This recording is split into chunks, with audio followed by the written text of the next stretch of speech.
Kalau sekarang kalian udah mulai investasi tapi belum punya asuransi, coba pikir-pikir lagi deh. Soalnya tanpa asuransi, uang yang udah susah payah kalian investasiin itu bisa hilang kalau kalian nggak nonton video ini sampai habis.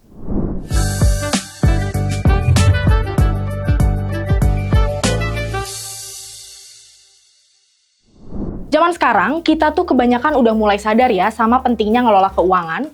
Apalagi buat anak muda yang mulai berpenghasilan sendiri. Kayaknya nggak afdol gitu kalau belum investasi di reksadana, saham, kripto, dan segala macam. Tapi, perencanaan keuangan nggak lepas juga loh dari pentingnya asuransi buat proteksi diri sekaligus aset kalian. Kayak contohnya investasi reksadana tadi. Nih ya, misalnya kalian punya investasi 10 juta rupiah di reksadana pasar uang, terus amit-amitnya kalian kena musibah kecelakaan dan masuk rumah sakit.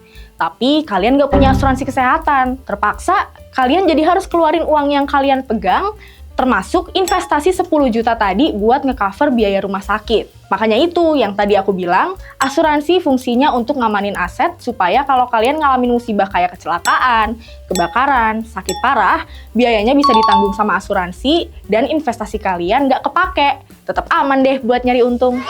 Terus, kalau kita bahas yang mana yang harus didahulukan, investasi atau asuransi? Ya, sebenarnya demi keamanan, beli asuransi dulu. Tapi, kalau budget kalian mencukupi buat beli dua-duanya di saat bersamaan, itu bakal lebih baik lagi. Jadi, sambil ngamanin diri dan aset pakai asuransi, kalian juga cuan lewat investasi. Oke, sekarang kalian udah paham kan kalau asuransi ini penting? Nah, tapi mungkin masih banyak anak muda yang menyepelekan asuransi. Bisa jadi karena belum tahu pentingnya punya asuransi atau karena ngerasa masih muda dan belum punya tanggungan. Kalau kata Certified Financial Planner Aziza Fauzi, asuransi yang wajib banget dimiliki sedini mungkin adalah asuransi kesehatan. Karena risiko sakit itu bisa terjadi ke siapa saja tanpa mandang usia. Jadi, asuransi ini penting banget untuk dimiliki semua usia. Sedangkan kalau asuransi jiwa, idealnya dimiliki saat seseorang sudah memiliki tanggungan. Nih, dengerin deh.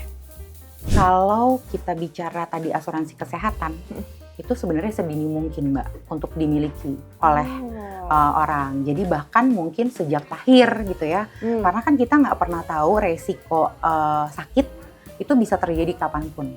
Ya kan, tanpa memandang usia, kapanpun itu bisa terjadi. Gitu. Kalau kita bicara mengenai asuransi jiwa, nah ini beda lagi nih. Kalau asuransi jiwa itu biasanya idealnya dimiliki pada saat orang tersebut memiliki tanggungan. Nah, orang itu memiliki tanggungan itu ada macam-macam, Mbak. Yang Mbak Stella tahu anak gitu ya. Kemudian pasangan, orang tua, utang juga tanggungan, Mbak. Wah, gitu. Jadi itu perlu tuh punya yang namanya asuransi jiwa. Aduh, tapi umur segini gaji masih pas-pasan. Masa harus punya dua-duanya? Mana premi asuransi mahal lagi. Eits, jangan khawatir bosku. Buat kita-kita nih, para pekerja yang gajinya masih rendah, ada loh asuransi yang bisa jadi alternatif. Namanya asuransi mikro. Asuransi ini bisa gampang banget kalian dapetin. Bisa beli di minimarket, supermarket, bahkan e-commerce juga ada. Harga preminya juga macam-macam. Bahkan ada loh yang cuma Rp50.000 per tahun.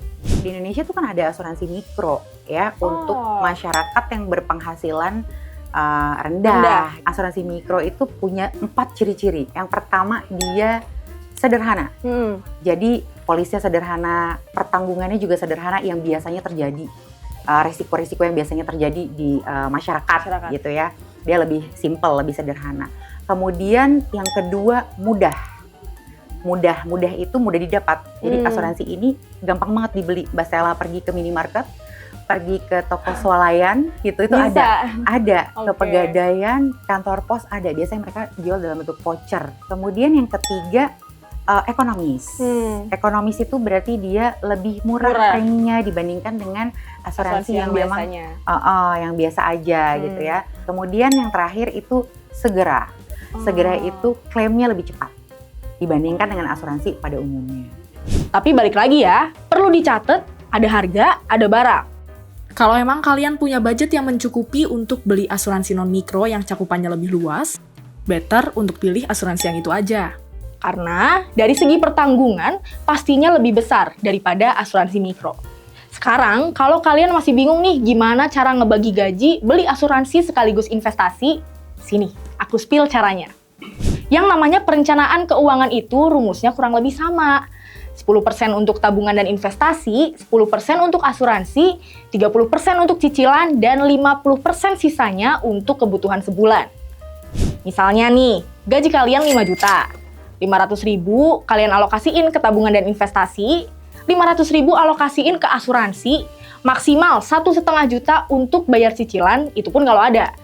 Nah, 2,5 juta sisanya untuk kebutuhan kalian. Perencanaan keuangan tuh sebenarnya seni ya, jadi nggak saklek gitu. Yang saklek itu cuma untuk cicilan aja.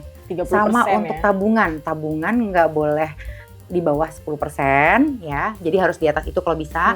Kemudian kalau cicilan nggak boleh lebih dari 30%. Lainnya tinggal dikombinasikan, Dimodif gitu, aja ya. dimodif aja. Ya, sampai situ dulu video Generasi Cuan kali ini. Hopefully penjelasan aku tadi udah bisa menjawab pertanyaan kalian soal investasi versus asuransi ini. Ingat ya, kalau bisa jangan dipilih, karena dua-duanya sama-sama penting. Makasih buat kalian yang udah nonton sampai habis. Sampai jumpa di video Generasi Cuan edisi lainnya. Bye!